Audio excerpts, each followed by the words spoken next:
পিনাকির ভবিষ্যৎ এবং জামায়াত শিবিরের অগ্রগতি এ সংক্রান্ত পিনাকির ভৌত ভাবনাটা কি? দুটি জিনিস স্মরণ করিয়ে দেই। 9 সেপ্টেম্বর ডাকসুর ইলেকশন হয়েছিল। তার পূর্বে অর্থাৎ আগস্টের 20 তারিখ, মানে 19 দিন আগে, নির্বাচনের 19 দিন আগে পিনাকি ভট্টাচার্য একটি ফেসবুক ওয়ালে মোটামুটিভাবে বড় একটি স্ট্যাটাস দিয়েছেন। সেখানে তিনি স্পষ্ট লিখেছেন, আপনারা লিখে রাখুন, আমার প্রেডিকশন জামায়াত শিবির ভূমিধস বিজয় অর্জন করতে যাচ্ছে ডাকসুর ইলেকশনে। তবে বামপন্থীরা বাঙ্গুরা এই নির্বাচনকে বানচাল করে দিতে পারে। একটি ছোটোখাটো অজুহাত দিয়ে নির্বাচন বানচালের সম্ভাবনা খুব বেশি। খেয়াল আছে আপনাদের এই স্ট্যাটাসের কথা? আরও কিছু বলেছেন যে পরাজয় নিশ্চিত জেনে বামপন্থীরা এটা ভণ্ডুল করে দিতে পারে এবং শিবির যে এত বেশি ল্যান্ডস্লাইড জয় অর্জন করতে যাচ্ছে তা বাঙ্গুদের ধারণা নেই, এমনকি ইসলামপন্থীদেরও ধারণা নেই।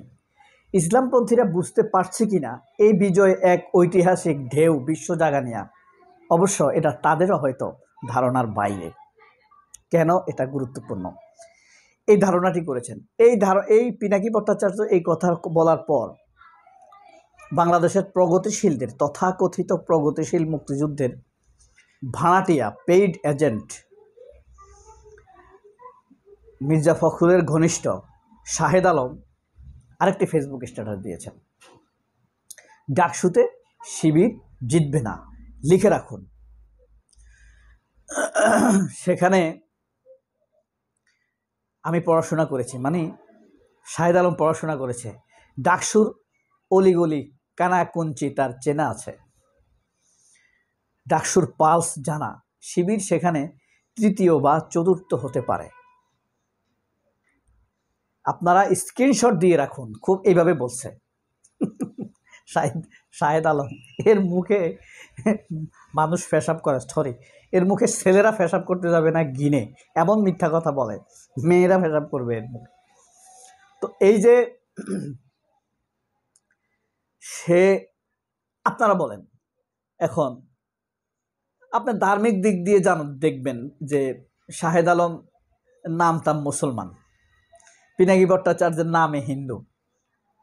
এখন আপনার কার কথা বিশ্বাস হয়? আপনার বিশ্বাসের কথা তো আর এখন বলতে পারবেন না, এটা সত্য মিথ্যা তো প্রমাণ হয়ে গিয়েছে।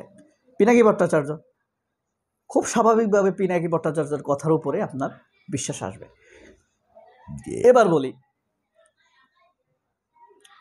এপ্রিল মাসে পিনাকি ভট্টাচার্য প্রথম বিএনপি নিয়ে প্রেডিকশন করেছিলেন যে বিএনপি ধীরে ধীরে জনবিচ্ছিন্ন হয়ে যাবে, ক্রমেই মানুষ থেকে দূরে সরে যাবে, কারণ অতিরিক্ত মুক্তিযোদ্ধা কসলানো, বাম প্রগতিশীলদের পাল্লায় পড়া,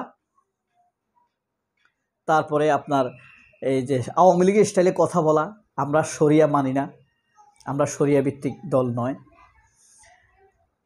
তারপরে এম আকাশ, সিপিবির নেতা এম আকাশ, প্রথম আলো, শাহেদ আলম, এদের পাল্লায় পড়ে বিএনপি একটি বাম প্রগতিশীল পাল্লাতে পড়ে মানে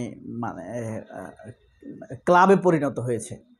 তো এদের কথার সাথে, কারণ বামরা কখনো মানুষের কাছে পপুলারিটি অর্জন করতে পারেনি, তো এদের পাস যদি বিএনপি প্রচার করে, এদের বক্তব্য যদি বিএনপি প্রচার করতে থাকে, ক্রমেই বিএনপি তার নিজস্ব ভোট থেকে হারিয়ে যাবে।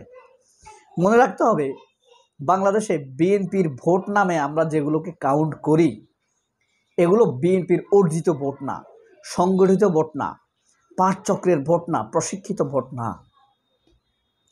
এই ভোটাররা শুধুমাত্র আওয়ামী লীগের কৃতকর্মের ঘৃণিত, নিন্দিত, মানে নিষ্পেষিত, বিরক্ত হয়ে বিএনপিকে ভোট দেয়। এটা একটি বিশাল অংশ। আরেকটি অংশ আছে যারা শহীদ প্রেসিডেন্ট জিয়াউর রহমানের গুণমুগ্ধ, তার দেশপ্রেমে মুগ্ধ। তাদের সংখ্যা এখন কমে গেছে, তারা এখন অধিকাংশই বেঁচে নেই। ধরেন মোট ভোটের 10% আছে তারা এখনও সম্ভব, তারা বৃদ্ধ, তারা এখনও বিএনপিকে ভোট দিবে।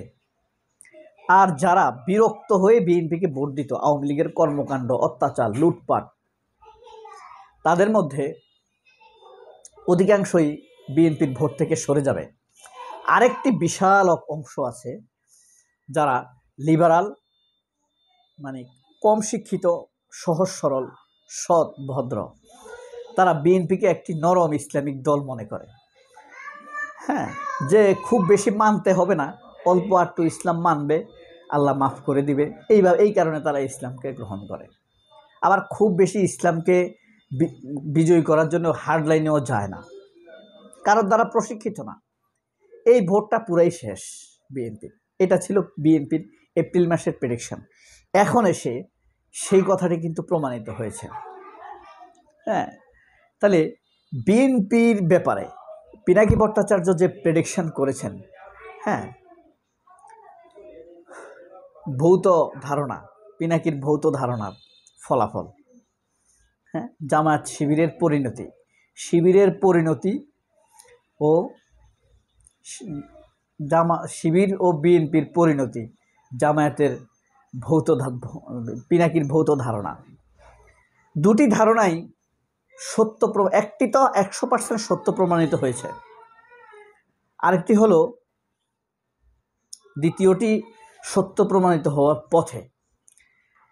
তখন যতগুলো সার্ভে হয়েছে ডাকসুর ইলেকশনের ব্যাপারে, প্রতিটি ডাকসুতে সার্ভেতে দেখা গেছে শিবির এগিয়ে। একটি সার্ভে করেছে ভোটের কয়েক ঘন্টা আগে, প্রচারণা শেষ হওয়ার পরে, সেখানে দেখানো হয়েছে 70% দেখানো হয়েছে আবির জিতেছে, অর্থাৎ ছাত্রদল জিতেছে।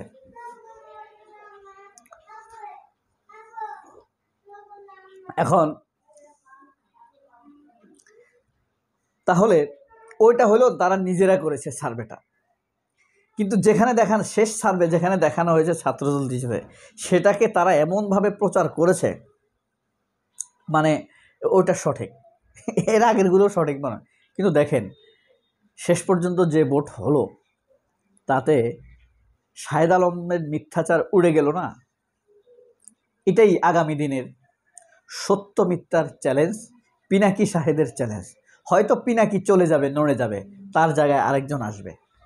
হয়তো শাহেদের পতন হবে, যেভাবে পৌঁছেছে তার জায়গায় আরেকজন আসবে। সত্য মিথ্যার এই লড়াই ধাবমান, গতিমান, চিরকাল চলবে। সবাই অনেক ভালো থাকবেন। আল্লাহ হাফেজ। আসসালামু আলাইকুম।